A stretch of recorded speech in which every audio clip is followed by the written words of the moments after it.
Hello, everyone, and welcome to another episode of Reap the Spoils. This is a gaming spoilercast where we take a game, we play it, and we spoil the hell out of it on this show. So, if you have not played the game that we're talking about, don't listen to this episode. Pause, go buy the game, or go download the game if you already have it bought, or go put the disc in your system and play it, and then come back and then listen to the show. I'm Mark Sullivan. I'm Delaila Lugo. I'm Jason Kwasnicki. Disregard what Mark just said. We want those clicks, so please, if you haven't played the game, you can listen, but drink an entire bottle of Jack while you do. So you can forget. Hopefully you might forget. I drink to forget Reap the Spoils so I can play the game that Reap the Spoils talked about. It benefits everybody. You have a fun night. I mean, you won't have a fun morning, but we get the click. Don't do that. I do not condone alcoholism. I absolutely do. Jason, what game are we talking about? We are talking about a little ditty called Control. Control. Yo, so the first thing I want to bring up about Control before we get into the history lesson, Control is like the most SEO unfriendly name for a video game. I bet. Like, anytime I needed to look something up, like, not because I got, like, stuck or just because I wanted to, like, learn something about the story, or if I wanted to find out about how to find this one secret, or whatever it was, like, type in Control and then, like, whatever it is you're looking for, and there's, like, a 50-50 chance you'll actually find something about the video game. It was a nightmare trying to search anything on Google for this. Yeah. But anyway, yeah, we're talking about Control. I guess I'll start off with the history lesson. Are we ready? Yes. Tell us more. Okay. So, in 2017, Remedy, who was a longtime publishing partner with Microsoft, they developed Alan Wake, which was as far as consoles go, it was an Xbox 360 exclusive. An Alan Wake DLC called American Nightmare, and Quantum Break, which released in 2016. Both of those games were essentially Microsoft exclusives in terms of consoles. That publishing partner deal ended in 2017, and at the same time of that announcement, Remedy announced that they were partnering with 505 Games to release P7, which was the code name for their new title. That was later revealed at Sony's E3. I think it was their pre-show 2018, or it might have been like they did like a five-day countdown to their E3 press conference where they were announcing a game a day, and I think it might have been one of those. I kind of can't remember. But during Sony's E3 2018 events, Control was officially announced. But leading up to that, Control was developed within a 3-year development cycle, which is pretty good for modern semi-AAA games, and also had a considerably lower budget than typical AAA games. Yeah. I don't want to call it an indie darling, but No, it definitely wasn't like a God of War type situation, a Horizon Zero Dawn type situation. Nothing quite like that. Control was developed within 3 years, whereas I believe I saw Quantum Break took about 5 years to develop. Well, I mean, you also have to keep in mind Quantum Break had Littlefinger from Game of Thrones. So Quantum Break was also it's probably like half the budget. Quantum Break was also a different situation because in tied with the game, they were also planning a whole TV show, which I think made it into the. I don't know who that is, Jason. Yo, you don't know who Littlefinger is? I didn't watch. Littlefinger sounds like Littlefoot's brother from Day Before Time. Yo, man. You're giving a fucking history lesson here. You don't even know about Littlefinger. That has nothing to do with Control. Anyway, that legitimately probably was half their budget was getting Littlefinger in there. Anyway, he was the bad guy, I think. I don't know. I didn't play the game. So development for Control actually began before Quantum Break released in, I believe, April 2016. But this game was planned to have a more narrow narrative They wanted to narrow down the narrative, but still have a deep amount of lore and story that could be found by the player. I think we'll get into that. That's pretty evident in the final product. Yes. And also of note, this game is like the first game with a nearly full implementation of all RTX features from modern graphics cards, and one of the first examples of a game using ray tracing. Mm-hmm. And again, like this game is a looker. I think. Oh, totally. I think we'll get into the presentation as well. It's a big thing I want to talk about. So that all being said, this game released with some subpar fanfare, unfortunately, on August 27th, 2019. And I say subpar fanfare, and I say unfortunately because, you know, recently we did an episode with our games of the decade, and we talked about our favorite games of 2019. And there's two games I wish I had played in time for that episode. One is Untitled Goose Game, and the other one is Control. Yeah. Because what Control 100% would have made my list. Nice. That's the end of the history lesson. I just want to say real quick, if you're still listening and you haven't played this game, please go play it. I do not want to ruin this game for you. It was so good. I can't say I regret not playing it before 2019, because it definitely would have at the very least reached top 10 for 2019. But playing it, I was like, holy fuck, like no wonder it was nominated, because I didn't understand this whole time until I got my hands on it. I was like, oh, okay. It makes sense why it was nominated for Game of the Year. And that's because like the marketing budget wasn't really that big. The budget for this game, like it really, really was a considerably smaller budget than what Remedy's even put out in the past. And they didn't have Littlefinger. I mean, what was going to be their selling point? It's also not something that you like watch and you're like, oh wow, that looks super interesting and cool, because like, and we'll get into the setting, like it seems kind of like basic, like it's just a building, but then we can get into like the ray tracing and how that plays into making it actually a beautiful and interesting environment to explore. But you can't really appreciate that unless you're playing the game, I feel. Yeah, and it was so interesting because I would tell my girlfriend and be like, oh, I'm interested in playing this game, and she's like, oh, what's it about? And I just answered like, I have no idea. It just looks cool as shit. There's a janitor. And well, I didn't even know about the janitor. I just saw I don't think the developers knew if he was Eastern European or Asian. No, like the intention was that he was that he was like Eastern European. Yeah. The intention was that he was Finnish. Yeah, I think what they were going for was somebody who was like Indian or Pakistani who was born in Finland and was raised there, so he was like he had a mixture. I don't know. I was just really confused. Well, but continue. Speaking of Ahti, why don't we just open up the conversation? Let's talk about the beginning of the game, walking into this empty building, and just Jessie talking to herself. This whole like monologue beforehand that even now after beating the game doesn't really make much sense to me. This whole tearing down the poster thing, but like going into this empty building, which looked gorgeous. Well, that's a Shawshank Redemption reference. Oh, okay. Well, that was totally lost on me. It's been a long time since I watched that movie. But going upstairs and going into this hallway. I mean, she literally says it after the credits. Come on, all right, whatever.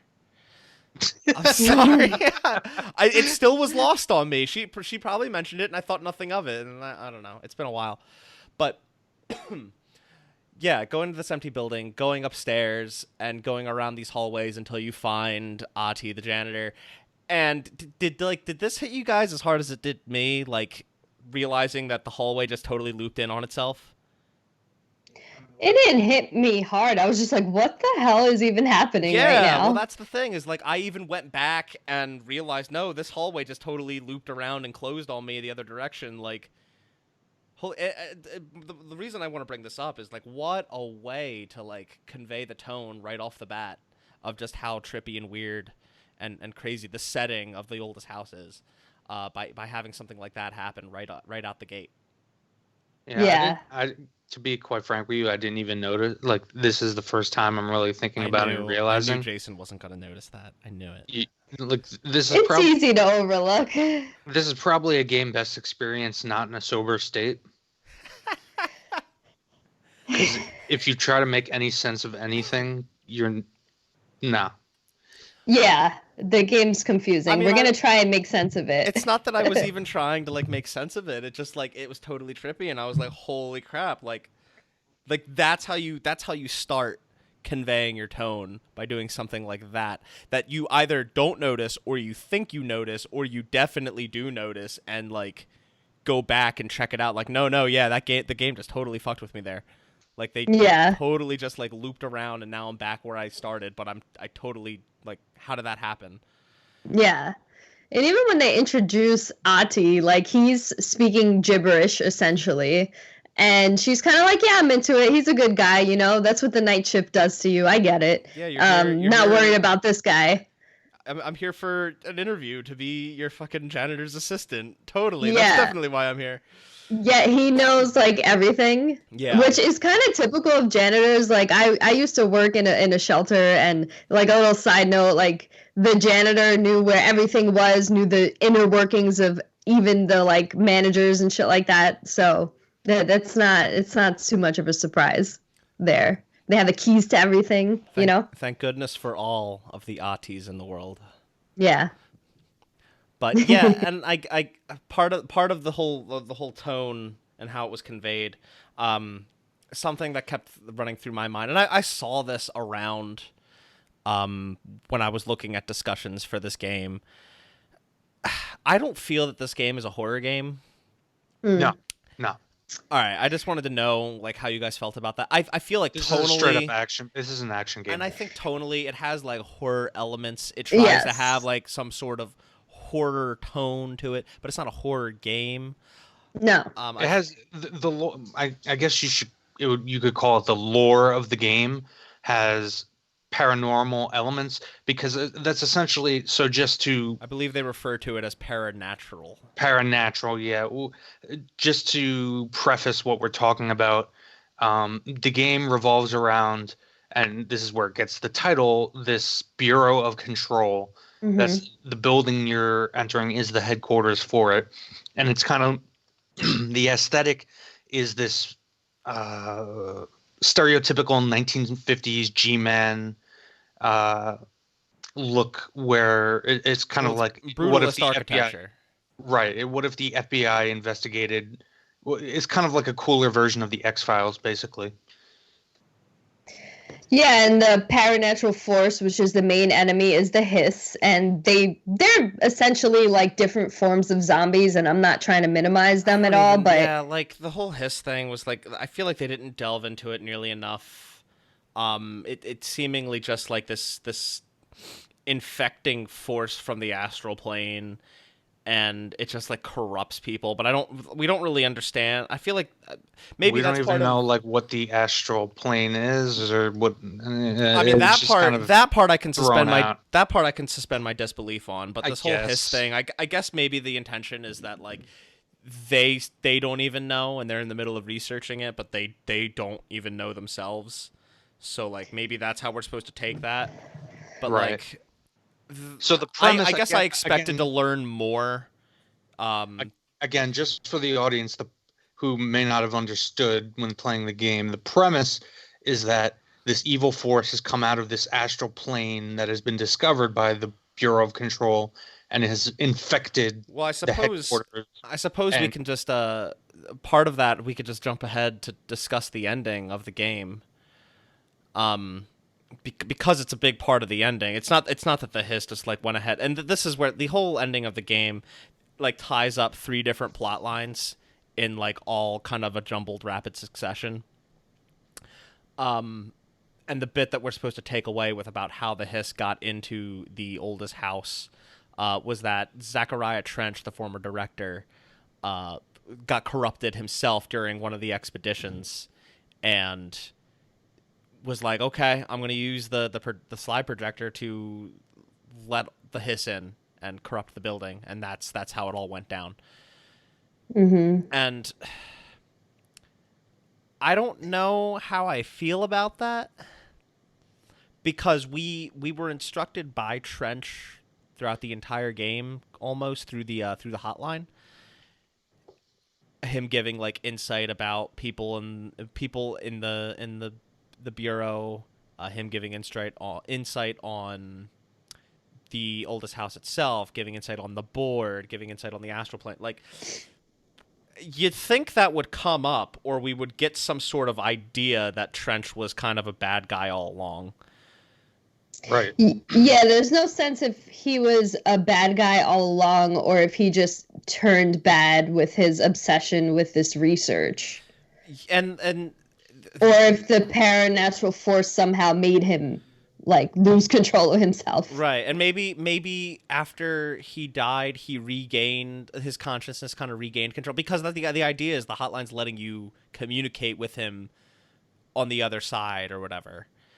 However that works, communicate with him through the astral plane. So maybe he got cleansed in death. I don't really know, but you'd think he'd give a warning or an explanation or something. I guess that's something that we can again suspend our disbelief on. It seems like a bit of a hole at that there. point. At that point, it's not even suspension of disbelief. It's that the plot, as thin as it was, is lacking a solid antagonist, because again, like you said, Trench kind of is just presented as almost the guardian figure for a good chunk of the game. Yeah, I guess. And you think for a lot of it, it's your brother. At least you learn, that your brother has been corrupted or whatnot, like around halfway through. But he's not really the antagonist either, and the Hiss is really just this androgynous thing. So there's no like. I guess they're all tertiary like none of them is like a main antagonist. But if you take Trench, he's a third of the antagonistic force. Dylan's the other third, or another third, and then the Hiss is that last third. Yeah, I really don't understand. I feel like you never really understand any of their motives. Other than the Hiss just wants to take over shit. The Hiss is what has the motive, I guess. But that's the thing. Like, we don't really understand the Hiss and why. Yeah, like why they want to attack. We don't know why they're attacking at all. And I guess something I was going to get into later, but I can just go ahead and say it now or note it now. There are two major DLC expansions that have yet to come. One's coming in March, and the other's to be decided, to be determined. Called the Foundation and AWE, which stands for Altered World Event, assumedly. I don't know. I'm gonna be playing these. I don't know if you guys are, but probably not. Maybe we'll get some answers in those. Maybe if it comes like for free on PS Plus, but. I sold the game after I platinumed it. Not because I didn't like it. I'm not a DLC person. It's very rare that I'll play DLC. And that's I know that's how you cycle through to get new games and stuff. So yeah, that was my assumption. I heard one of the objects of power in the new DLC is going to be some horse armor. Shut the fuck up. God damn it. But yeah, maybe we'll get some answers about the Hiss in one of those. Or maybe it's something that we can expect in a sequel, if we get a sequel. Personally, I wouldn't mind one. But, yeah, so I kind of alluded to... Oh, sorry, Delilah, did you want to say something else? No, I was just going to say the only thing we know about the Hiss is they take different forms with the employees in the Federation of Imperial. Like, some of the Hiss are just kind of floating in the air, like murmuring random things. Whispering, if you will. Some of them are like have combat history, like these were security guards in the past, or whatever, and so they're able to like fight back, and they all take different forms, and that's all we know about them. We don't know why they want to attack, and like what their motives are, like you said. That's actually which is why it was hard to pin who the actual villain was, and that's which is fun. Something I want to make a quick note of was the enemy variety in this game was like super varied if your documents were any indication. But that being said, most of the time, like, I couldn't differentiate what I was fighting. Well, you're right in that I was noticing they did have a lot of variation in how enemies were attacking you and what were the best ways to counter them. I think I would agree with what you just said, Mark, because so much shit is going on screen. Yeah. A lot of the times you just like at one point I had upgraded it so much and became so reliant on using my what would you call it? It's Launch. called The launch. Force. It's called launch, but you just call it like Your telekinesis, yeah. yeah, telekinesis. I was just fucking grabbing everything and throwing it around Yeah. everywhere. And like yeah, so at one point it just becomes too much of a clusterfuck to really differentiate. Yeah. But they do. I think from a design perspective, they did do a good job of switching it up. And there were segments where you really had to switch. Like there was one enemy in specific that they were literal like zombies. They almost look like the molded from Resident Evil 7. Yeah. And with those, because they would constantly spawn as you were fighting them and form these giant mobs, and they had ranged attack, you had to Hmm. be, which was really powerful. You had to be really careful. Yeah. They weren't like the other hiss that kind of ran around, took cover and whatnot. Yeah. So I think they did do a good job with at least varying up the attack Yeah, there were, or the enemies. there were areas that would have like new enemy types that are more uncommon. You wouldn't fight in a normal situation. Most normal situations, though, would have like the same enemy types, and there would be like 5 different enemy types. But I guess I just killed. There was so much going on, like you said, and I guess I just killed a lot of them so fast at a certain point that it just kind of became a non-issue.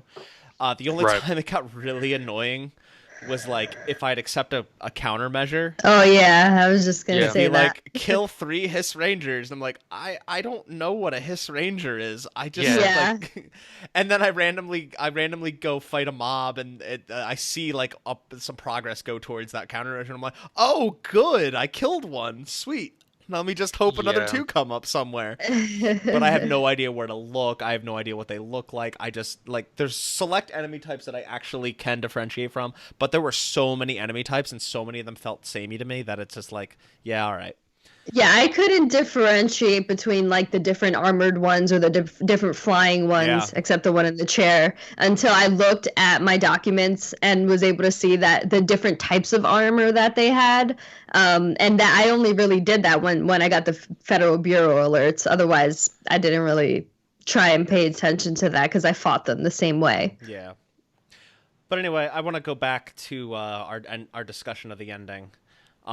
So like the whole thing with Trench was like one of the subplots that gets closed. Another one is the whole thing with Polaris, and you find out that the Hedron that Darling found is Polaris, and Polaris was leading you to the oldest house. And then ultimately, when you're trying to stop the Hiss from attacking Polaris, the Hiss wind up destroying Polaris. So can we pause here real quick? Mm-hmm. So Polaris during the entirety of the game, and I actually thought this was something cool until I realized I was wrong and it was completely irrelevant. I was assuming for the majority of the game that Polaris was just a name she was giving you, and you were like that's where the title Control came from, is that it was just Polaris was just a reference for the player, and that Yeah. Jesse, through the main character Jesse throughout the entire game, is literally talking to you when Well- she's talking to Polaris. Real quick. But then it turns out that Polaris is just like some sort of opposing force to the Hiss, and it's not really explained what it is. So like, what the fuck? Why do I care? Like, I thought it was her object of power. I don't know. I didn't really know yeah. what to fucking think of it. I just thought, oh, this whole thing happened in Ordinary. Now you have a voice in your head talking to you. That's interesting. But like, Which is another thing. Like we know from pretty early on, there's this AWE Altered World event that happens in this town of Ordinary where Jesse and her brother in Wisconsin, go Cheeseheads. what was, I don't even fucking remember the brother's name now. It begins with a D. Dylan. Dylan. Yeah.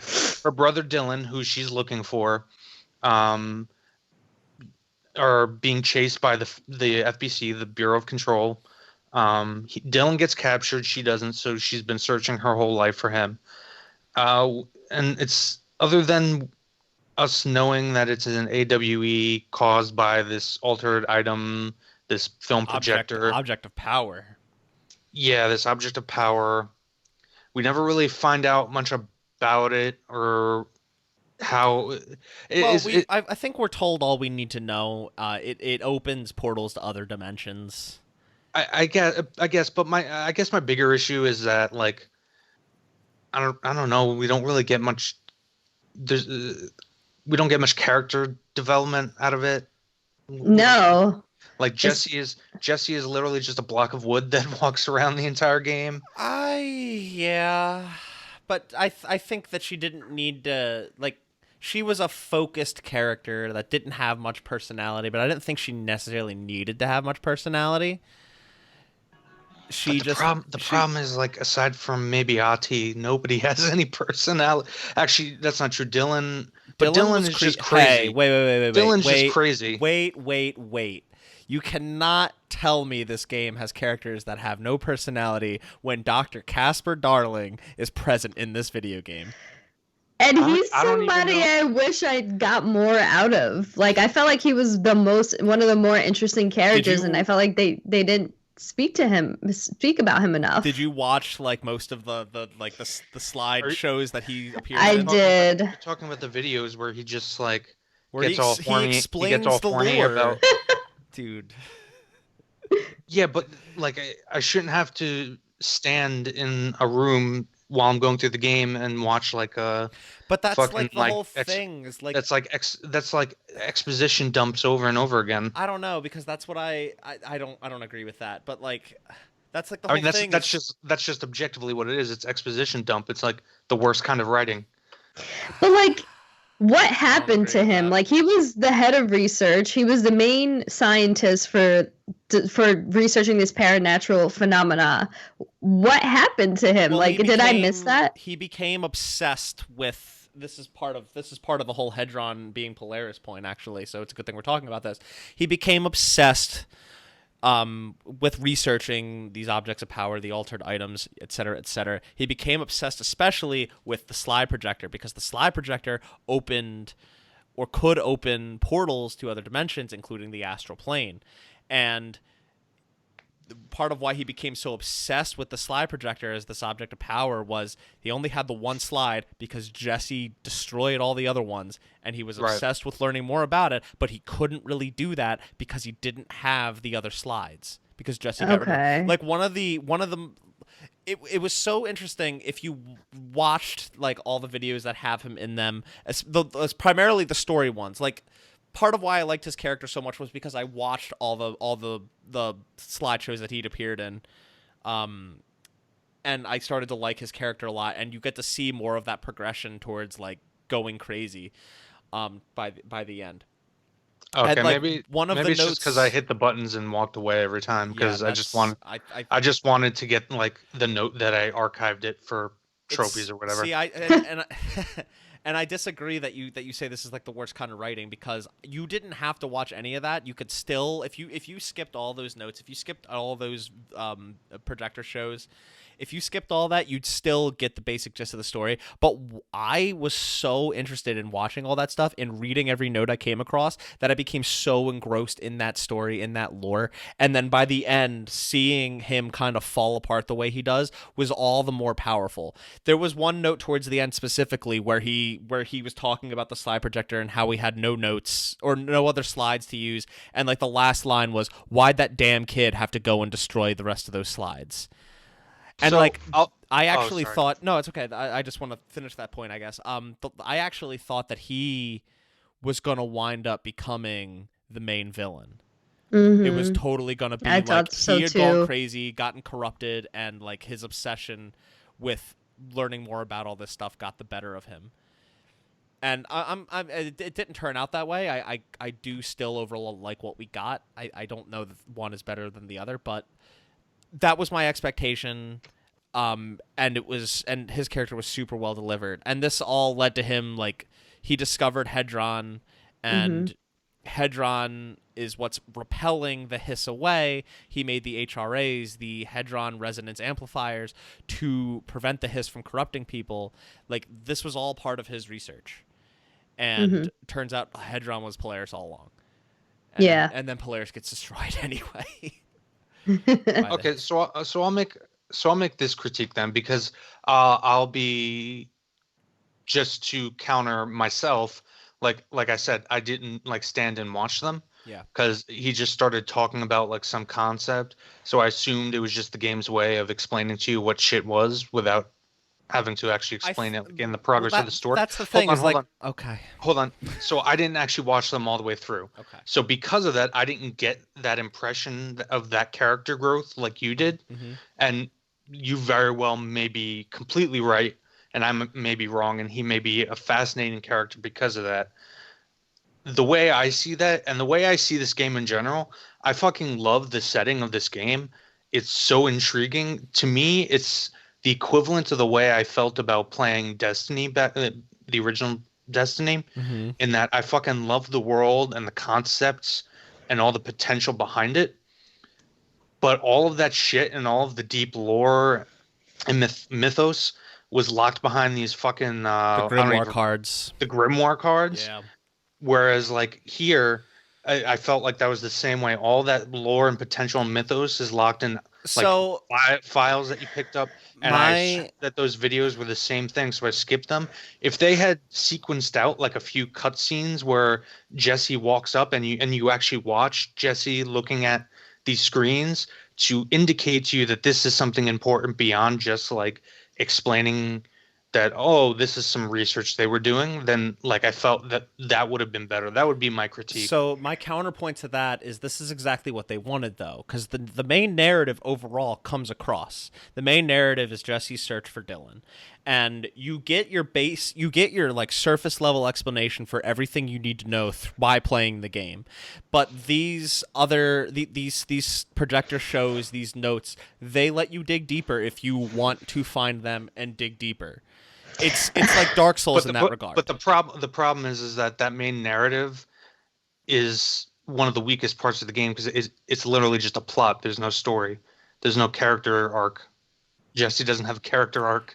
And I will say, like, even if you did read the notes or watch the projectors, it probably leaves you with more questions than answers. Yeah. Like, I'll agree. Like, it's to be fair to the game, it's like implied that Jesse had a troubled life, and there's like you can hear her towards the end having memories of like being in a psychiatrist room and like talking about a poem or something. But like none of it's ever explained enough where you really get a grasp of like any personal growth or development that Jesse's having. I don't know. Personally, I don't know that everything needs to be overly explained, and like. But it's not even overly. I'm not even talking about the lore. I'm just talking about the character. Being left with more questions and led to or left to draw your own conclusions, I don't necessarily see as a bad thing all the time. And I think this game, personally, handled it really well. I think the notes that led me with lots of, and not all the notes tie into the lore, not all the notes tie into the main story and the main things that appear in the story, the HRAs, altered items. Although pretty much any note that had to do with like an altered item that's completely like not part of the story, not even part of a side quest, just learning about random ass altered items was also totally fucking cool. Yeah. Like just learning about these, like a fucking this was part of a side quest, but learning about a rubber duck that just like teleports around and shit, it was just fascinating. And then actually it was a total surprise to actually experience that in a side quest. Just learning about stupid stuff like that, learning about like the dead letters, which are just like letters that described weird things or just sounded crazy, but like they confiscated because they thought maybe it had something to do with something in the world. Like learning about that was fascinating. Even just learning about like a random book club meeting that happened at the bureau. I don't remember that. There were some notes you could find, and some of them were pretty well hidden, but like there were some notes you could find that were just like people's notes that they wrote, like we're doing now, where we like for this game, how we wrote some notes down and we're here talking about it. They wrote notes down about a book they all read, and you find like 4 or 5 different people's like different thoughts about this book that they all read, and it's just like totally interesting to find shit like that and read about. A lot of the notes were very supplementary and just like told many little subplots that are completely irrelevant, but like I really liked that about it. And I really liked the stuff that gave you more context about things that you needed to know in the game, but you didn't necessarily need all that. You could, like Jason, you were fine to not watch all those Darling videos. You didn't need to do that, but I think there's a lot to his character, and all of it is told in those videos. Yeah, like how he was trying to have Emily and that other chick that chills in the mold area under the central research. He was trying to have an orgy with them. I mean, they didn't say that, but he was just like, "Oh, you guys should meet, and we should all have lunch together." So I'll summarize it as this. Like I agree in that I loved the setting, and I loved the potential of it.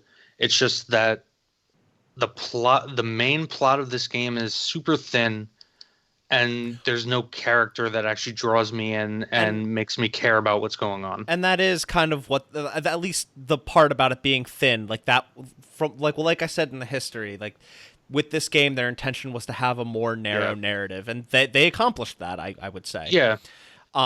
But it's dripping in lore if you go searching for it. If you're interested in it, it's there. I can agree with that. Yeah. What makes, and I can understand what you're saying, Jason. Why Jessie? Like, what's so important about her? And really, the only thing is like she's essentially a conduit to this, to the biggest object of power, the most important one, and she has like what I would interpret as psychic strength, whereas other people that are consumed by the hiss are weak. It's like a weird thing, it's just but like a plot, it's just like a plot convenience kind of. Yeah. She's a conduit, like for the plot and also for this power, I think.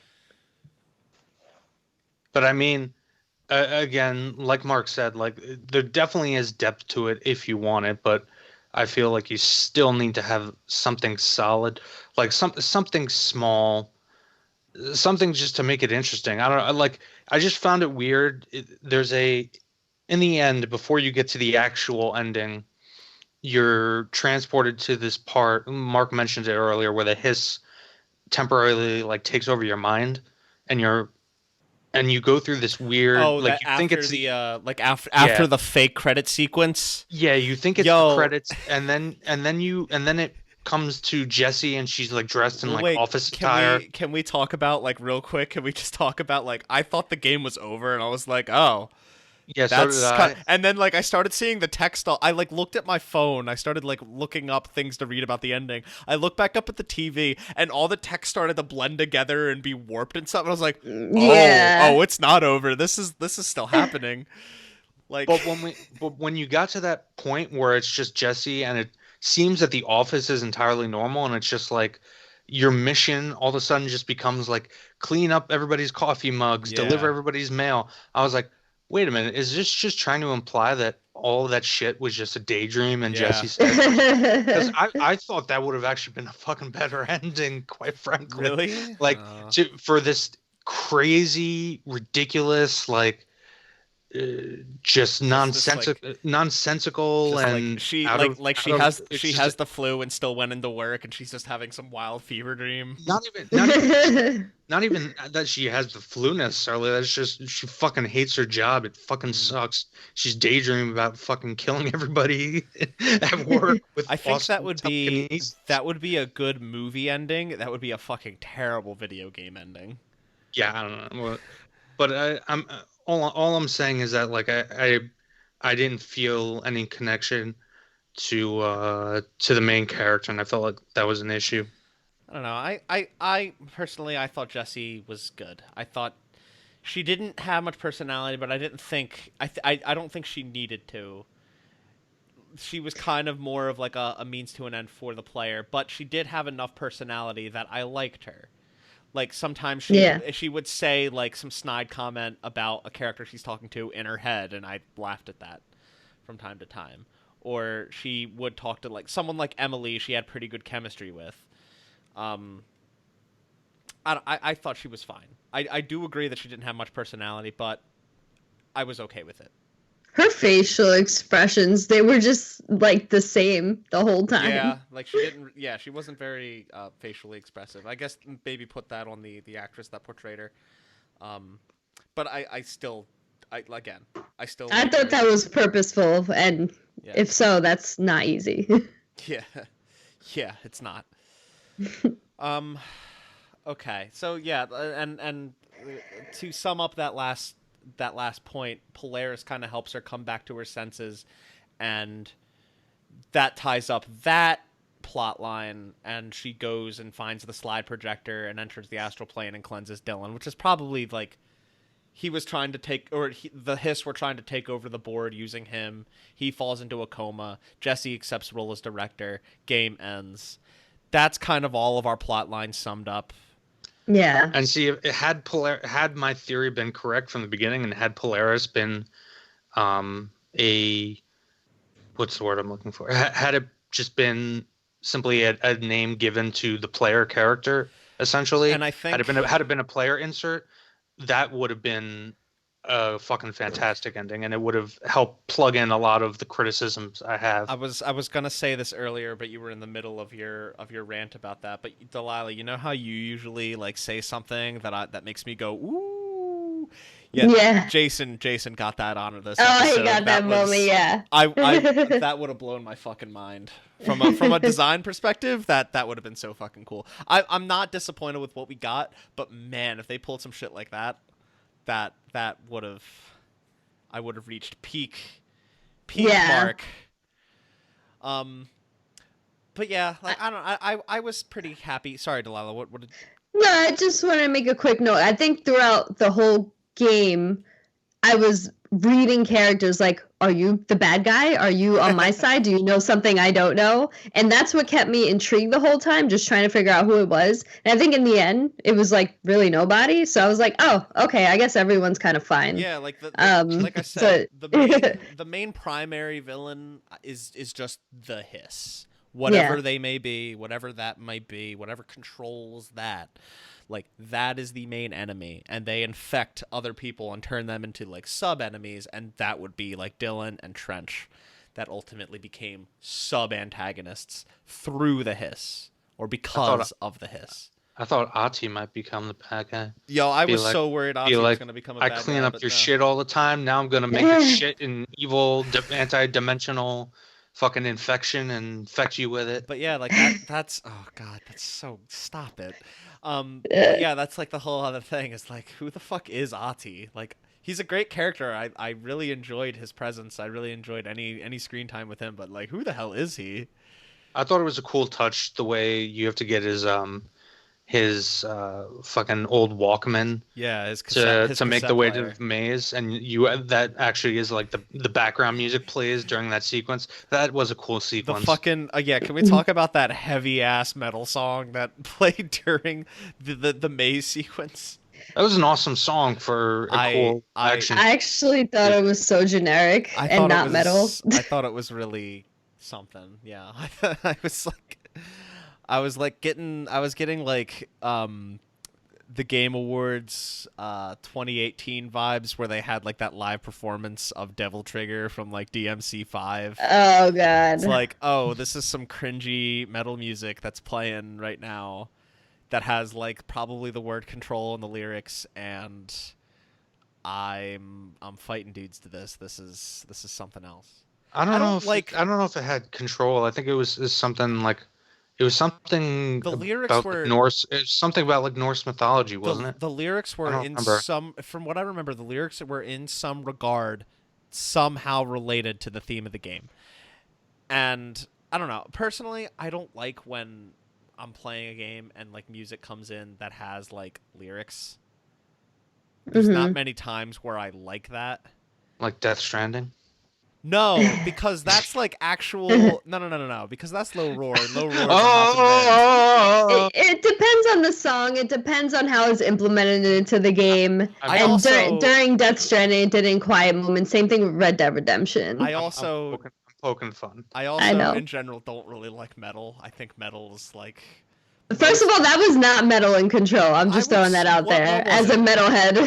No, Would you that call wasn't. that? That's why. Was that That's hard why. rock then? Would you Yeah, call that the- hard rock? Hard rock, yeah. It Alright. was more hard rock. I Like don't like metal would hard be- rock. I don't like metal. I mean, I like Metal that's would fine. be like the Doom soundtrack. maybe or, I'm No, that's like more industrial.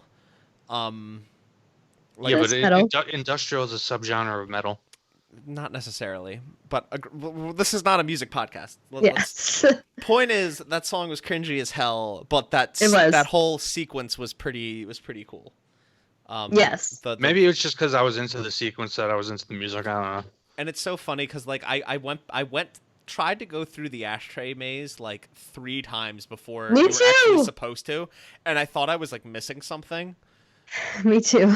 Turns out I was missing my fucking Sony Walkman. Yep. Helped me get through that whole thing. Yeah. It was a cool trippy sequence. Yeah. I put in our notes like Emily Pope, Simon Arish, Helen Marshall. They were all like not side characters, but like minor characters through the story. I don't know if there's much we want to say about them. Emily Pope was probably the one we saw the most, and she was cool. She was an interesting character. Marshall and Arish weren't really that interesting. I don't think any of them are interesting or really important enough. So Otherwise, none of them yeah. do anything. Like they're just kind of like, all right, go here and get this info from this person. Bye. yeah. The only one that was kind of funny, I forget his name. The one that was right above where the moss are. Oh my god, he was just like, well, this is my job. Gotta do it. Gotta keep these altered items contained or objects of power contained. Like that's what I get paid to do. That's it. Like there's nothing more to it. Oh my god, what was it? He had like a weird face. Fuck, I'm sorry. I'm forgetting his name. I'm trying to remember who you're talking about too. He's the one that gave you the missions in the containment center to take yes. I totally forget what his name was too. But he was a weird dude, but he was funny. He was yeah, you're right. He was probably the most interesting. Funny, he's the most interesting character of all those like sub characters, and he's the one that I don't remember his name and didn't put it down in the notes. Probably Yeah.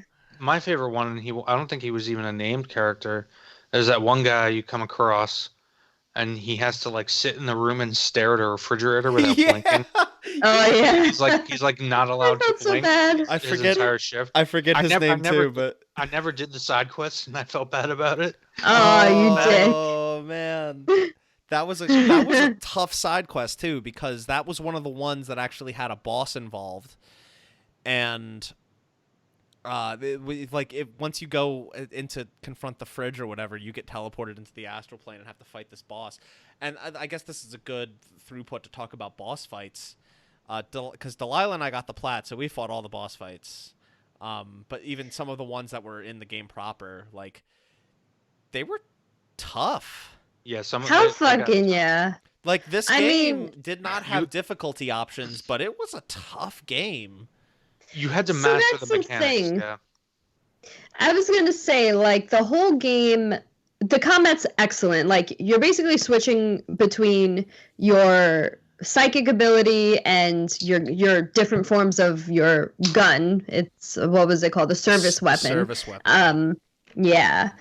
And that was all great, but you never really had to be strategic about the combat until the very end when you're fighting in that red filter, trying to save Dylan from the hiss. Personally, I felt that I had to be strategic in almost every combat scenario, except that one. Yeah, me too. I felt like I was so OP at that point because I'd leveled up so much. Yeah. And I had like really good mods and stuff.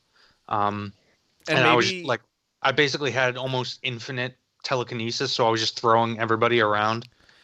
And maybe it's because as I was going, I did like all the side quests and all those optional boss fights and everything.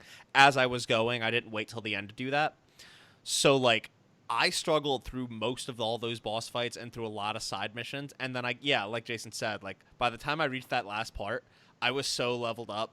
My skill tree or all my skills were like maxed out. And they did like some weird scaling thing where I think they like upped the level of all the enemies in that area, but they also upped your ability to like do damage to them. And Yeah, it some just of them you could like one shot. it just felt like an astral plane fun zone. Like I was just like I was just nailing dudes like no problem.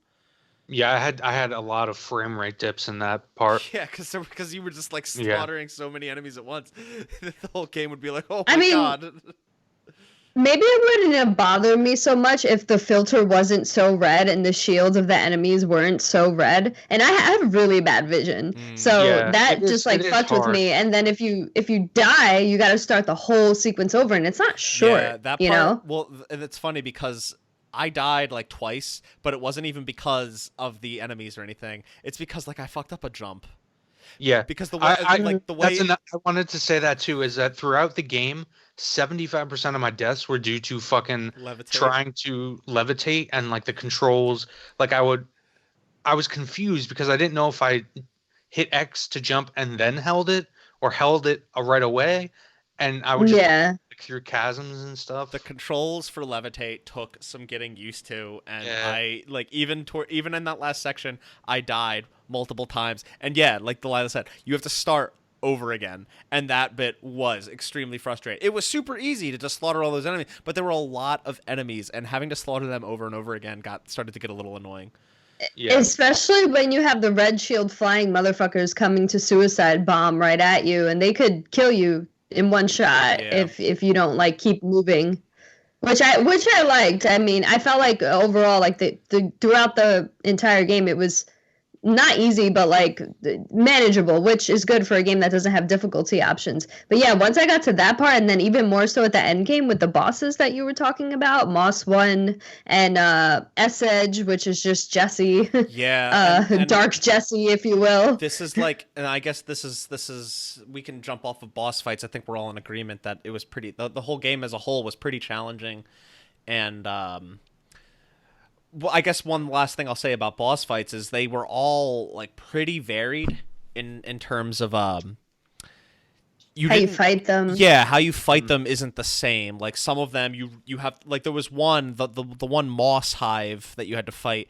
You basically just had to go in a circle around the room and dodge as it like threw its tendrils at you while while also like grabbing these like bombs or whatever and launching them at it when it exposed like its eyes or whatever. There's that other one that Tomasi. yeah, like that was a pretty tough fight, but I think I did it on like my first try, maybe my second try. I did it on my second try. It was easier than I thought it would be after I leveled up, though. And that one was like challenging because like he was tough, he was quick, he hit hard, and he was constantly spawning more enemies coming at you. Yeah. Like basically Moss 1, I keep saying Moss, was like a big version of the moth enemies. Are they molds? Oh my god. What am I thinking? It was a huge version of the mold enemy. I keep saying moth. Were they called the mold? Yes, they were called the mold. Yeah, they were mold hiss, yes. Because because the Resident Evil 7. Yeah, I kept thinking of the molded. It's funny they were actually called the mold. Yeah, they were called the mold. And so the mold boss was just like a big giant mold with like eyes that you had to like bomb out of its body. I don't know. It was weird. To go back to like Resident Evil, it reminded me of like Plant 42 from Resident Evil 1. It's just like this big ass plant with like tendrils and shit. And this obviously being a much more mobile version of that, but this was like all the bosses, like the side quest bosses, main quest bosses, what have you, they were all pretty varied, and you didn't just have to employ the same strategy. Although ultimately, like you have the same toolkit that you're using against them. You're using your guns and you're using launch most of the time, but like there's different strategies that you have to employ to actually deal to be able to use those to deal damage. And I really appreciated that. Go ahead, Delilah. Sorry. No, I was gonna say, yeah, Tomasi was just essentially like a buffed up flying hiss enemy. Whatever, I can't remember what But these he's enemies are like, called. It's been so long. but he's also like spawning other people to come at you and shit like that, and you have to like Yeah, you start having to use your shield to that's block I what was he gonna throws say at that's you. the first time I used my shield. Yeah. Yeah, you have to do a lot of crowd management, like in terms of you're never just focusing on one target. Yeah. And you have to be constantly mobile. And you're also managing your resources. The gameplay overall, just even outside of the boss fights, It's is been absolutely stellar. it's been a long Yes. time. It's definitely the reason why you're playing the game. At least I feel like. It's That been and the environment. to talk Yeah. to talk about the gameplay a little bit. It's been a long time, and Remedy did develop these two games, but the gunplay and the way the game plays overall reminded me a lot of Max Payne. Yeah, And that you Play run Max around, Payne. you huh? I didn't play Max Payne. I played it a long time ago. Because both of those are fairly old games, or the first two, I should say. But just the sense of running around, you don't have to like aim down the sights. You're constantly aiming while running and but you're getting also things using down. the slow motion to Without the slow motion, because you're not really doing that in this game. But the gunplay, just the surface level gunplay, felt a lot like Max Payne, and I could see that DNA. This being Remedy and those two games being the first two games in Max Payne being developed by Remedy, you could really see that Max Payne DNA coming through. The game had a lot of RPG elements, like with the little, you could like put mods on guns and mods on your character. I thought those were fine. I feel like it's just another little Yeah, it was thing. par for the course.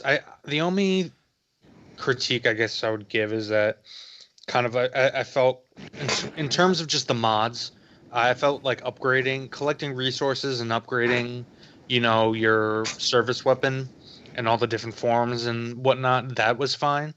I felt like I never crafted once a mod. I was finding all the best mods like out in the world and chests and getting, but like one criticism or one critique or suggestion, I guess is a better word I would have is instead of like constantly giving you the same mods over and over again, like why not just be like, okay, you have defeated this particular enemy or found this chest, almost like Zelda like you got this mod at this level and the next, and then you find level 4 of that mod and it permanently replaces the level 3 of that mod. So you don't have to deal with like inventory space and you don't have to constantly go in your inventory and they had delete shit. I think what they would need to do is have more static percentages for each level at that rate. They kind of all had like a random arbitrary percentage within a range at each level, and which was unnecessary because it was such a small difference. Yeah, and like I did amount quite a bit of inventory management by just going through all my mods and being like, oh, this one's 27. Oh, this is 28. Okay, delete the 27 one. Yeah. And like wound up spending a lot of time on that. Even for mods that I never knew I would likely never use. I still kept just in case, and there were some times where those did become useful. I think there was a fight or two where I wound up like swapping out one of my personal mods to have like the one that increased like launch cost efficiency, so that I could launch more without using up all my power meter. Oh, that's the one I had like the prime one, the level 5 one. See, pretty early, and I used that like the entire game. My primary mods were like I wanted to have the most health per pickup possible. Yeah. I had that one too, I think. I can't even remember the other two that was like the most useful one. I don't know how you got through the game without it, honestly. Yeah. And I don't know. I kind of agree with you. Like having what was really frustrating is that mod shop. There was no guarantee you'd get a mod that you wanted / needed, and eventually, like I was trying to put like service weapon, like certain exclusive mods per weapon, like charge only mods. I wanted to fill out my charge weapon with charge only mods because I felt like those were the most beneficial for that weapon. But like there was no guarantee I was ever going to get that mod. Yeah. Yeah. And I guess having some sort of guarantee that, okay, I actually need this mod, make sure I get this one, and that never really happened. No, and I mean, thankfully they dropped a lot, and like you said, Jason, I had no reason to craft ever, Yeah, until I hit level 5. the best ones came from chests. I felt like there were random chests that you had to do a little like platforming. Yeah. They were almost like secrets and chests that you use key cards to get to in like locked rooms.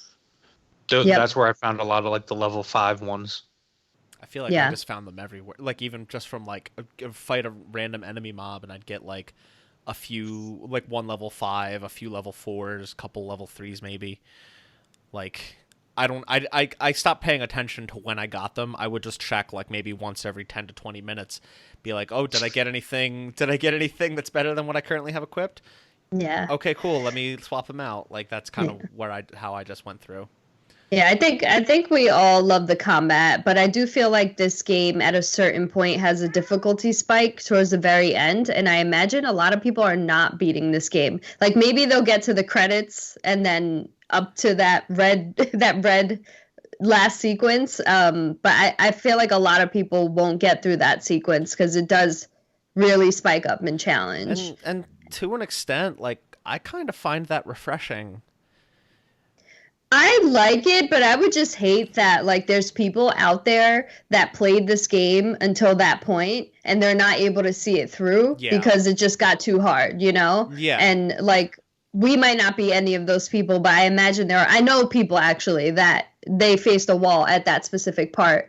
And then they won't even get to experience the end game bosses, which is some of the coolest bosses in the game. Yeah, and that's like I get they're optional, but they're the best bosses in the game. And they're too hard. I wanted to do this like 5-10 minutes ago, and then we got heavily sidetracked talking about like 2, 3, 4 other things. But that's a good segue to then go into talking about some of the like let's call it the mission structure, but I do want to talk about like side quests and other side content that you can come across besides like just the main missions. You can get those side missions, and like some of them are given to you by a character where that you through a dialogue choice that you can just like select that and they'll give you the mission. It's like, okay, you can go do the mission. A lot of them were just like I pick up a document and all of a sudden I have this new side mission. And like I found one of those that was in like a sensory deprivation chamber, like a sensory deprivation chamber like room that had a bunch of those chambers, and I just like picked it up and I had to go get like these reels and then play the reels while in a sensory deprivation tank. And I just go on this like journey in this all black world going through like sensory deprivation of this man like telling me like you see a bunch of trees.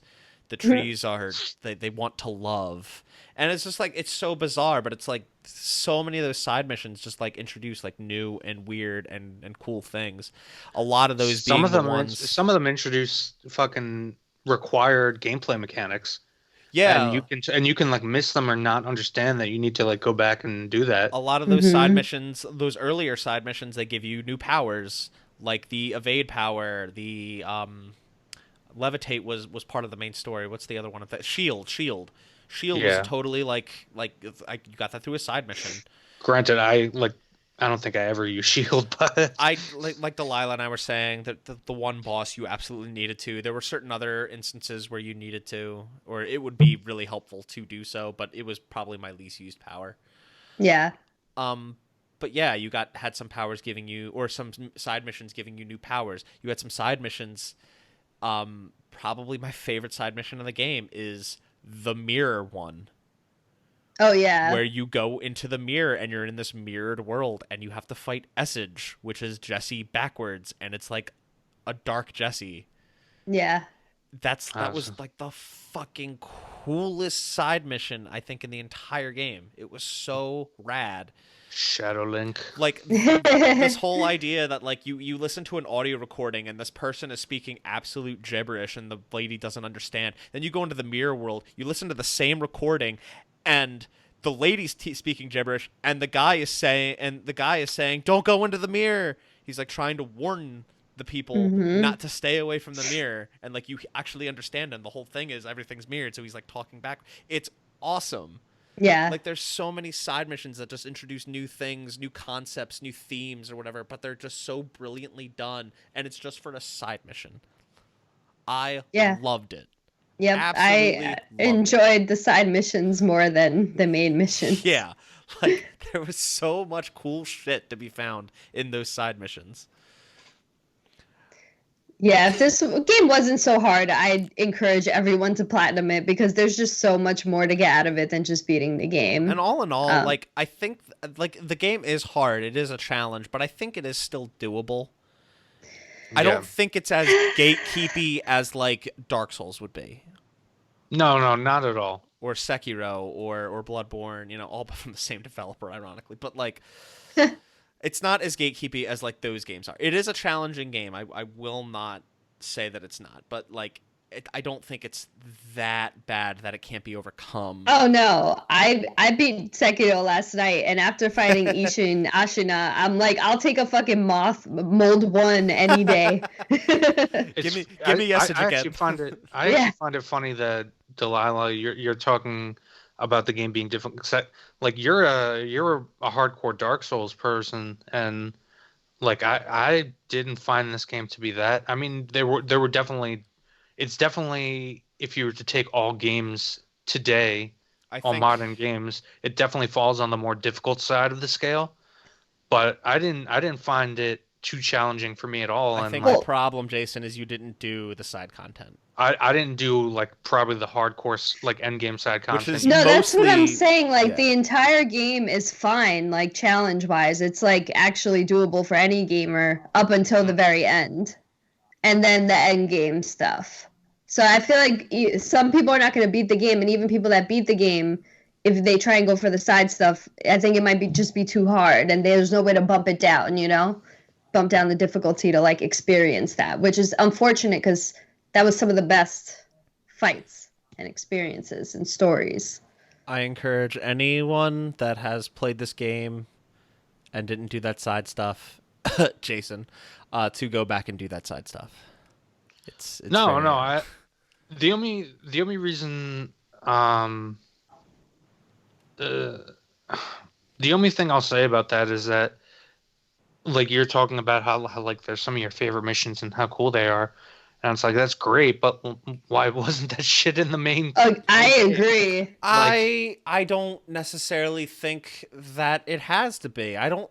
Again, it goes doesn't back to have to be, it goes but- back to what their goal was to have a narrative that was narrow and that was just pretty streamlined, short, and easy to focus on. I think having more robust side content, but also having a narrative that you could just beeline through pretty quickly is great. I don't think, and I think there's lots of games that have. I mean, look at Witcher. The constant thing I hear about The Witcher 3, a game that I am terrified to play because of the amount of content it is that's in that game. The one thing I mostly hear about that game is it doesn't really shine in its main story. It shines in its side quests, and I wouldn't 100%. And I wouldn't say that stuff should but be in the main game because it's the best part of the game. No, The that's the totally difference fine. That's part that's the best difference part of is the that game, the but it's main side. story. The difference is that the main story of The Witcher 3 actually has like character development and growth and arcs. But I will say this. Here's what I'll say about Control. Like I would agree with you in terms of like these side quests. If like the game was just it began with Jesse in the beginning of the game just walking into the FBC, the Bureau of Control, and like at the beginning of the game it just starts with her as a director, and it's just like Well, it okay, did.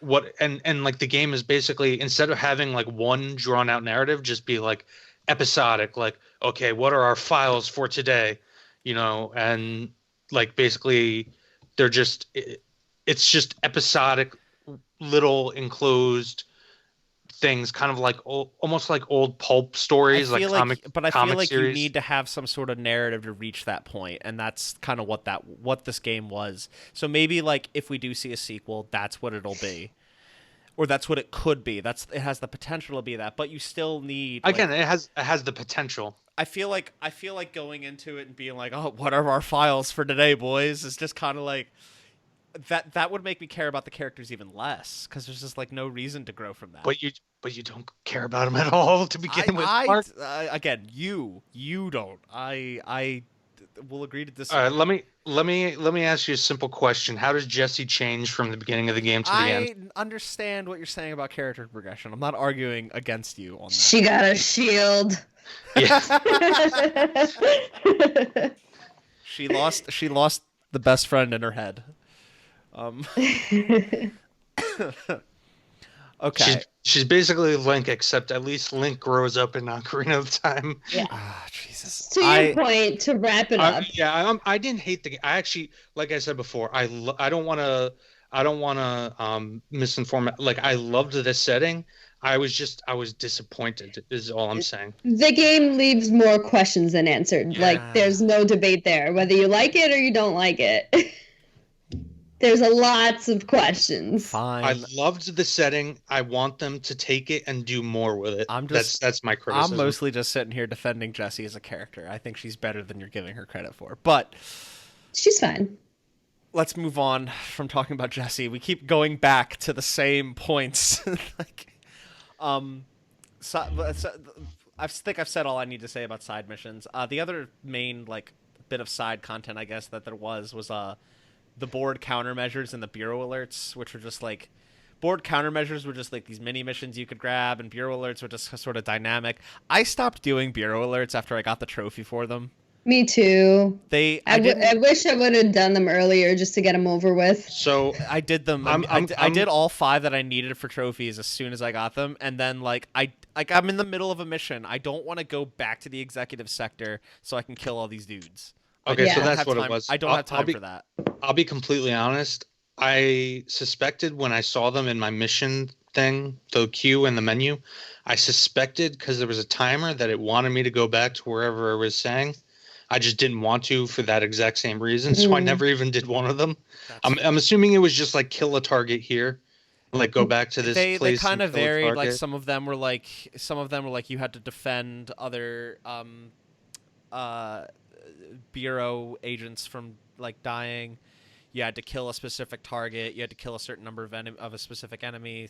Crap like that. And yeah, you had a time limit to get back to the area where they are and then fight them and do the thing. Yeah. Some of them were kind of seems unnecessary given that you already have. It's content bloating. That's all it really is. They're basically the same thing as what do you call it? The other rotating side quests you get from the Bureau of Control. The board countermeasures? The board countermeasures, yes. They're basically the same thing, just with a countermeasures to me were more interesting just because they were static missions you could grab and do as you go.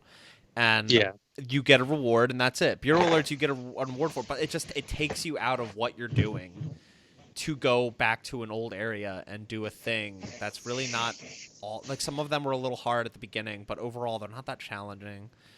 And you get an award that may or may not be worth leaving what you were in the middle of doing to go back to another area that you don't need to be in right now to do something. Right. I felt like at the end of the day it was more about the resources you can get from it for, upgrading your service weapon or whatever. Yeah. But really, you didn't even need that given the amount of resources and whatnot you got from the main missions. Right. The main story takes you back to each sector multiple times, so it's you're going back through those, getting each sector's exclusive awards pretty often throughout the progression of the game. So I didn't. Really That's have what any I problems. I just made sure whatever board countermeasures I had equipped were matched up with where I was in the story. Right. And it got a little annoying because they would kind of just be generated randomly, and some of them would be I'd be in a part where I'm going through the story and containment, and every single board countermeasure would be kill this many enemies in executive branch, and I'm fuck. It's so there were so many times where I would accept, delete, just to reshuffle. I wish there was a shortcut to reshuffle everything so that you didn't have to do that. They felt like fucking Delaila. They felt like the patrols in Destiny.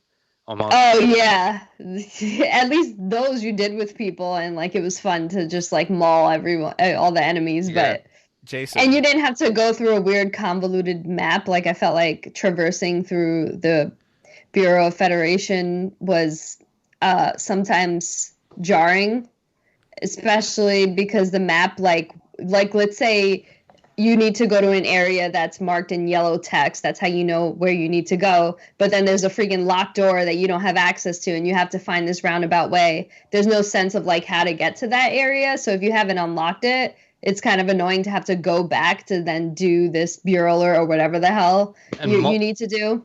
And multi-leveled, like multi-layered areas that have like multiple floors. It's not really delineated well on the map. Yeah, it's not. It was a little confusing. There's a few points that I want to bring up real fast. Some rapid fire points. Cool. One, Jason, remember how in like the podcast days of yore, you and I wouldn't be able to go like an episode without bringing up Final Fantasy? Oh, yeah. I remember those days. Yeah, you've replaced that with Destiny. Congratulations.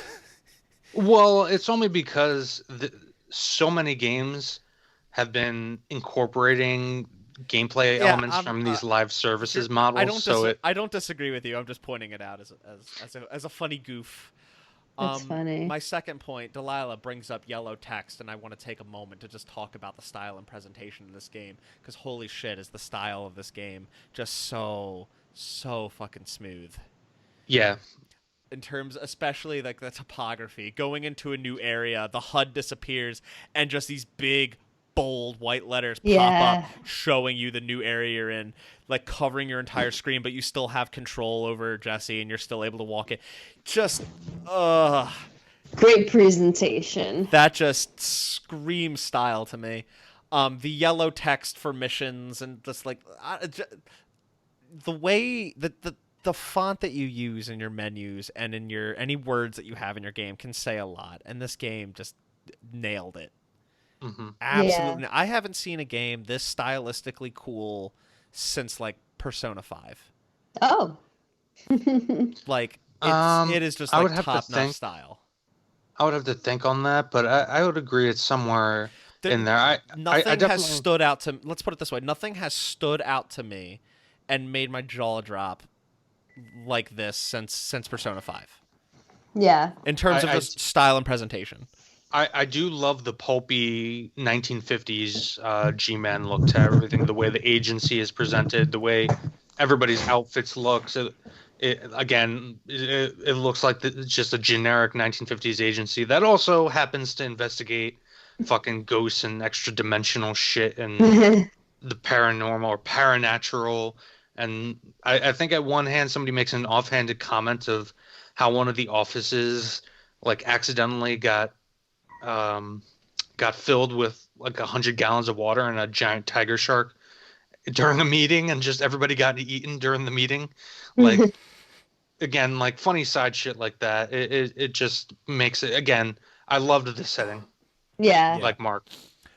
And then I guess the next thing to go off of Jason's last point there, let's talk about the setting, the level design of the oldest house. Was the oldest house a fun place to explore? I know we just mentioned, like, especially like an area like research where there were lots of like that first lobby is just like lots of staircases, lots of levels, lots of floors, and it got a little tough to tell on your map like where what was. But I still found it incredibly, especially after you get levitate, exploring areas became so rewarding and fun to do.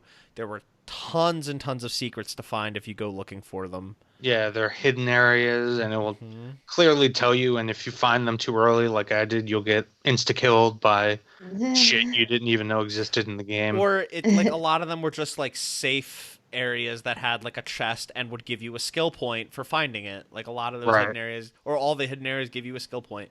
And it was a nice little way to reward you for being adventurous. Yeah, and just to paint a picture a little bit, in the central research section, you start seeing the mold around the bathroom and like within like the bottom corner of it, and you're like, whoa, like why is there so much mold here and not everywhere else? And then you like see there's this like big gap all the way beneath you, and if you have the levitate, you could like jump down and then levitate before you hit the ground, so you don't die. And then it's just like an area full of mold that's like right like deep in the basement of the central research sector. And it's huge. I thought that was so cool. Yeah, it's huge. Yeah. It's a huge area. It has a couple secrets to find just in that area alone, because it's just like it's like an entire basement to research. And then it goes deeper, which is where you fight Mold 1, because then you have to go down another hole, and it's like the how deep it goes, like you don't know until you get the levitate ability, because you can't access these areas. Even the containment sector, like you can hit the 4th floor with an elevator, but then you can fly to the 5th floor and see the different objects of powers that are being contained. Like it's so fast. I loved exploring it, despite like feeling like that was so cool. Like I hit roadblocks. That was so cool when like you would encounter an elevator that you would think would be taking you down where you need to go, and you find it's broken, and I'm like, all right, how the fuck do I get down? And then you realize maybe I can drop down, and it looks so far.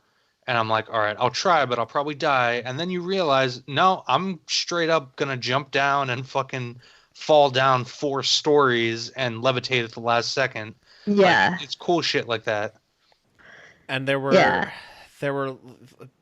lots of secret areas to find that were super satisfying to find. One of the one secret I want to bring up, I actually found out about this by accident and wound up looking up more about it and doing it.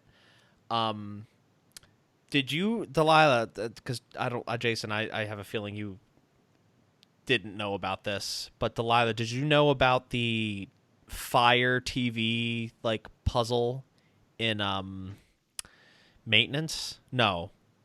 Was it Maintenance? Yeah, I think it was Maintenance. Fire TV puzzle. So, there were these CRT televisions that had a fireplace playing on them. And what you could do, you know, there's that area, there's that furnace that there's like a side quest where you burn like the barrels in the furnace. Ati's side quest, yeah. So if you find all 6 of those CRT TVs that have the fireplace on them, and you take them to the furnace and you throw them in the furnace, and this is like an unmarked side quest. This is like a total secret that you can find. Oh. If you throw all 6 of those TVs in the furnace, you actually unlock this eternal fire mod that I think is for your most basic service weapon. The revolver kind of pistol. Grip. It's for grip. Grip, yeah. That like makes it so that as long as you're hitting something, like you don't use ammo. Oh, and it's like this that's totally cool. No, unmarked side. Yeah, it's like this totally unmarked secret, totally unmarked side quest kind of thing that you can do and get like this awesome, unique mod. And it was like the coolest fucking thing. Like nice. There's so, and I'm sure there's like a ton of other little secrets that are throughout this game that I had no idea about. And maybe even people haven't even discovered yet. It's just so cool how much shit is just hidden in this game. One of the things I want to propel off of talking about secrets to, and this goes back to the Panopticon in Containment, how we were talking about, like, you get to the 4th level and then like, you can find, after you get levitate, you can find ways to go back up. There's a secret area you can find in there where you get one of, you know, those like moments where you get like Trench talking to you and it's like down, there's like multiple silhouettes of him and like a long line talking to you. You get that, but with Alan Wake. Oh, cool. And at least I'm pretty sure it's Alan Wake. Full disclosure, I did not play Alan Wake. It's always been on my list of games to play, and I have not played it. It's kind of hard to do that right now, but this being a game from Remedy, who also developed Alan Wake, they had a lot of connections to Alan Wake. There were notes talking about Bright Falls and referring to events that happened in Alan Wake. So it seems like they might be gearing up for them to be in the same universe and for them to be for there to be some sort of tie-in. I know I've seen discussions about it maybe being portrayed in one of the DLCs that are upcoming. Excellent. But there is like an Alan Wake connection to be found. One of those secrets kind of shows it with that whole silhouette talking to you kind of deal. Nice. And there's lots of notes. Lots of notes. Yeah, there were like at least 4 or 5 notes that talked about like Alan Wake stuff, and it was just like, I don't know. I even though I haven't played Alan Wake, I thought that was cool as hell, and kind of makes me more interested to finally get the game somehow and play it. I wonder if Microsoft owns, at least in part, that IP. Remedy owns the IP, but Microsoft had the distribution. I believe it was taken off of or Remedy actually just recently got back the publishing rights to the game. But it wasn't on the Xbox store, and I think not on Steam for a period of time. I think it just recently came back to the Xbox Marketplace. So I think it's once again, and that was mostly also because of licensing rights for music. Right. As is something that happens a lot with games that have licensed music. Once that license expired, if it's not renewed, the game has to be taken down because that music is present in the game. It's annoying. Yeah, and I think that's something that happened with Alan Wake and has since been resolved. That's why we have shitty MIDI files in place of orchestrated music in Dragon Quest XI, at least in the US release on PS4. Oh, damn. So, yeah, is there anything else we want to talk about with this game before we get to the final question? Yeah, I just want to make a quick note about the environment. On paper, describing it, it sounds boring. Like it's a building and there's desks and lamps and things like that. There's no like beautiful vistas or whatever, which I really liked, especially because the lighting in this game, like you said, the ray tracing, it just made everything look so beautiful. And even when you're in the astral plane, which there's an astral plane and astral chain too, except this astral plane is like a black, like rock kind of, like shiny black rock. I was actually about to say real quick, Delaila, what are you talking about? There's no beautiful vistas. The Black Rock Quarry is gorgeous. Oh yeah, that was about the only one. It had like a real starry looking sky or whatever the hell you want to call it. Yeah. But yeah, in Astral Chain, it was like crimson, like structures or whatever. I thought that was really a cool comparison, especially that they came out around the same time. But yeah, it was just beautiful. Like I was like literally staring at Ati's mop marks for like 30 minutes. Like, oh my God, look at the way the light shines if I stand over here. And then when I stand over here, it was just beautiful. Yeah, I think no matter what you were playing on, that this game was a really gorgeous game, and yeah, the setting does sound boring. Like you hear, oh, it's just in this building, like. But you gotta think. The you gotta building think is of so.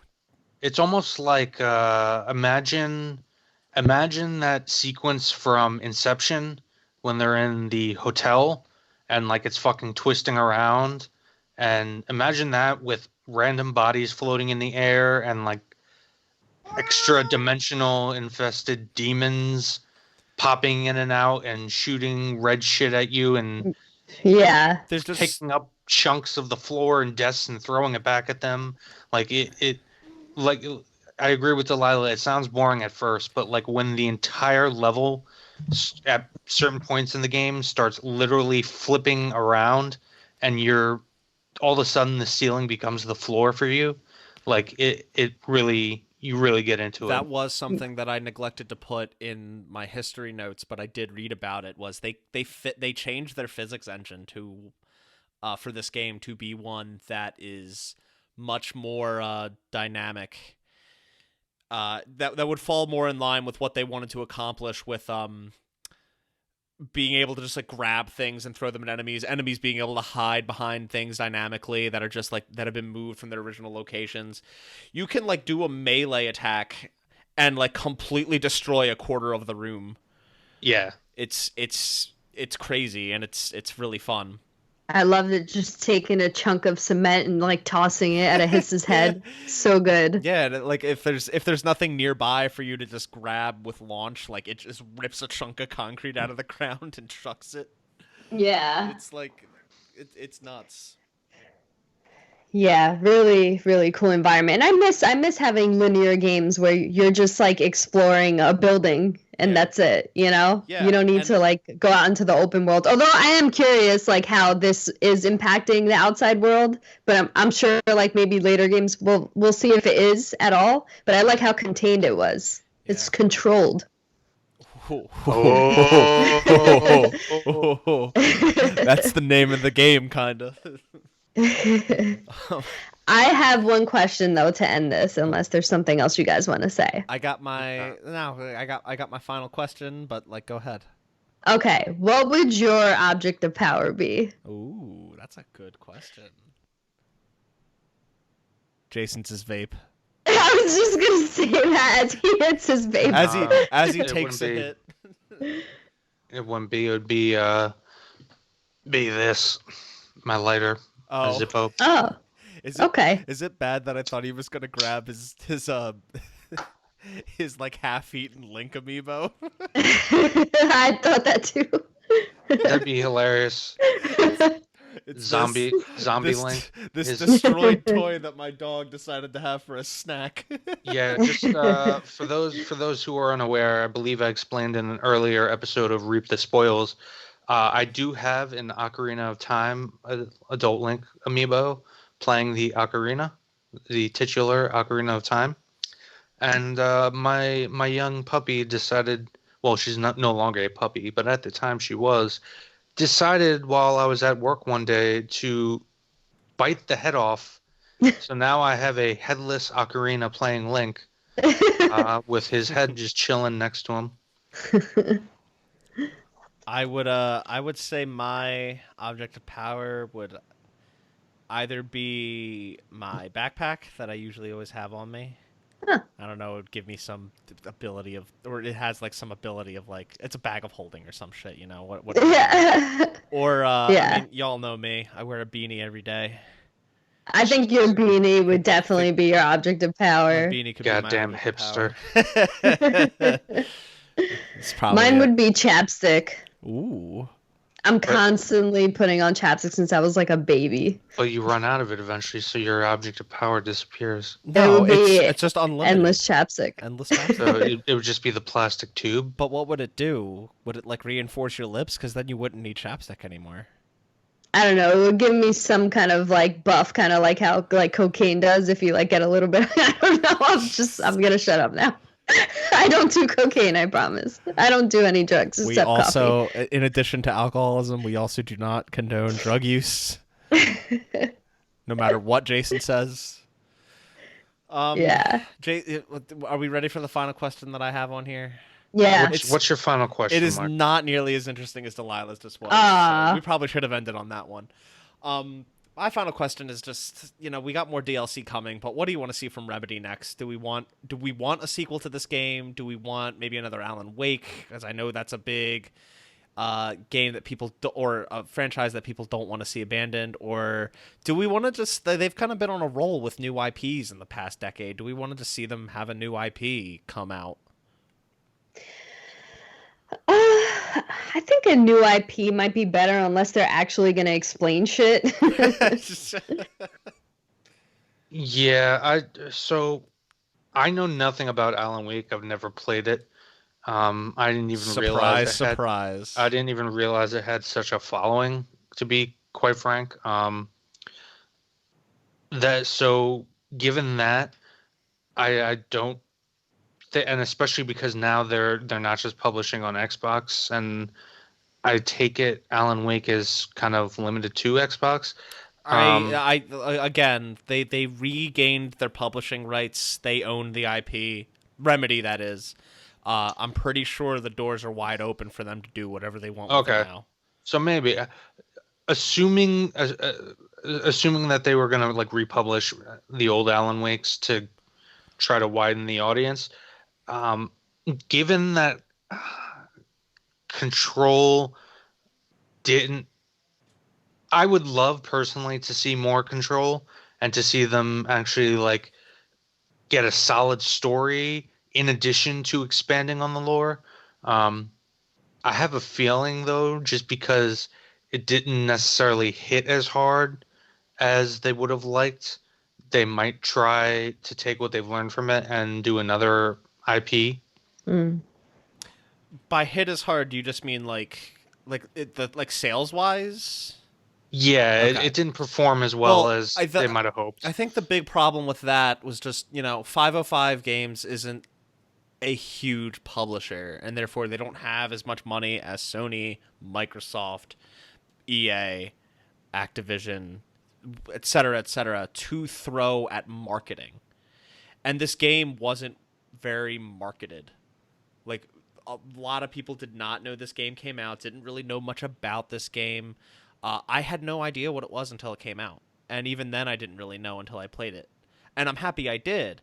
I'm happy that like a lot of games journalists, a lot of reviewers, a lot of people were so positive on this game that actually played it. They were so positive on this game. It got me more interested. And then like I said to you guys, once IGN announced that it was their game of the year, like, hey, we shouldn't sleep on this one. And I'm so glad that, I don't know about you guys, I'm so glad that we didn't. I'm so glad that we sat here and talked about this after playing it, because I loved this game. I think that's pretty clear from this episode. I really enjoy, from the fact that I'm like just sitting here defending Jesse Faden's honor. I really liked this game, and I played it at the very end of December, pretty much right after we finished our episode for Games of the Decade and talking about our games of 29. Like I said, this would have made my list if I had only played it like a week or two prior. Like this would have made my list. I loved this game. So that being said, I'd love to see more. And I'd like to see it with this being seemingly tied in with the Alan Wake universe. That would be interesting, and then I would have to play Alan Wake. Right. This would essentially become like a sequel in a way, just like kind of connected in some regards. You know, got to find out more. Yeah. Yeah. No, I agree that I would personally like to see more Control. Just you've set up a bunch of shit, now explain it and give us a reason to care about the characters. Yeah. Yep. I agree. All right. Are we done? We're done. Oh, can we? So all I'll say is my famous Jason Kwasnicki score. Jason Kwasnicki score. Out of 10, with 5 being average, I actually used the entire 10 points of the scale. I would give this game a 7.5, which sounds probably bad to people, but is actually pretty good. No, 7.5 is good. On my I rarely give games above like a 6, at least in the history of this podcast. 7.5 what though? Out of 10? Yeah, 7.5 what? I don't know. Objects of power. Okay, there we go. There we go. See, that's what I want to hear. All right.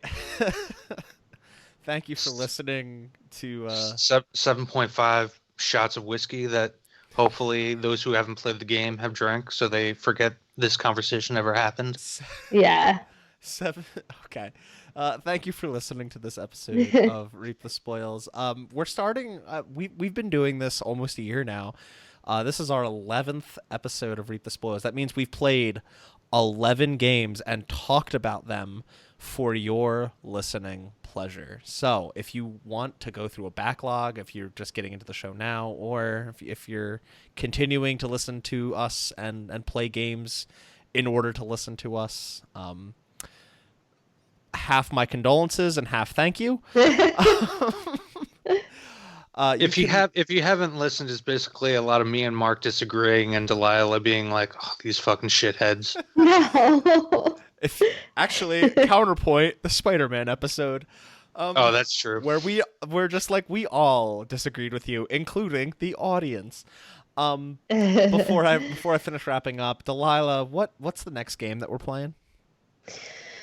Wow, BioShock Infinite. Yeah, so we figured out that Delaila is literally the only person in this crew that has played that game, and I finally come to terms with the fact that's pretty shameful on my part. So me too. Yeah, and I'm actually looking forward to playing it a lot. Yeah, not even it's a good game. It's like less because I'm excited to play it, more so I understand the discourse surrounding that game. Right, because apparently it got some negative feedback from fans. It's But like Because it's not BioShock, it's like the whole basically. thing that apparently that game, like, it was lauded by critics, but like looking back, like no one really remembers much about that game except the ending. But anyway, that is the next game. We'll talk about that in a month.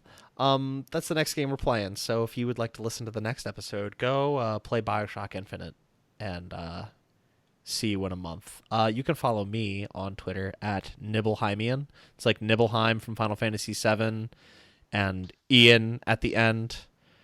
Nibelheimian. You can is follow, that Ian with an I or an E? like, who spells Ian with an E? You can follow Delaila on Twitter at Assassina underscore San. Yeah. Yeah. Assassina underscore San. That's Yeah. Ina Ina. underscore Yep. San. Um, you can follow Jason on Twitter at Solid Quas. Wait, Don't follow him. you forgot her Twitch channel. Go over there, get a sticker. Oh yeah, I you got a sticker. I still have the sticker on my bottle. my bottle that I Nice. to work every day. Yeah, It's that's right. I've washed it every night, and I've had that thing for like 2 months now, and it's That's still dope. stuck there. Yeah, That's a quality sticker. Mine Okay? is still on my laptop, and I gotta say I've washed my laptop too every day. You wash your laptop Yeah, in a just sink. scrub it with a sponge, and that sticker's still sticking. It's great. I ordered some holographic ones. I'm pretty excited about it. Oh shit! You can, Oh, of course. After I get mine. no, Jason. She's gonna hook her homies up. Don't worry. Yeah, I'll hook but yeah, homies up. Go check out Delilah's Twitch stream. I'm pretty sure she has links on her Twitter. And what is it? It's an Assassina -san on that one. Yeah. Yeah. Yeah. Damn it. Can't Everything's decide, either a dash or an underscore. Can't decide between the hyphen and the underscore. Ah. Yeah. Just the audience can experiment. They'll figure it out. Yeah, and then you can follow like the channel, I guess, as a whole on Twitter at Dead Cell Media. If you enjoyed this, no matter where you're listening, if you're listening to it on YouTube, please give it a like. Please give us a subscribe. Comment on the episode. Tell us what you like. Tell us what you didn't like. Tell us that It's probably me. you think Jason is a big old dumb alcoholic that condones terrible shit. I don't really care. Just please let us know what you think. If you have any feedback, that'd be great. If you're listening to it on iTunes, rate the show, review the show. That stuff will really help us in the long run. And share it with your friends, share it with your family, share it with your kids, share it with your pets. Maybe not your kids. Yeah, actually, I think I've said that same thing, and you've said the same rebuttal, and I'm gonna say what I always say. Yeah, don't do that because we say the fuck word a lot. But yeah, please share it with people. We definitely want to reach as many people that'd be interested as possible. Tell your grandma that she's watching Jeopardy, and just let your grandma watch us. That'll be great. Good lord. And yeah, we'll see you in a month. Thanks for listening. Bye. Bye bye now.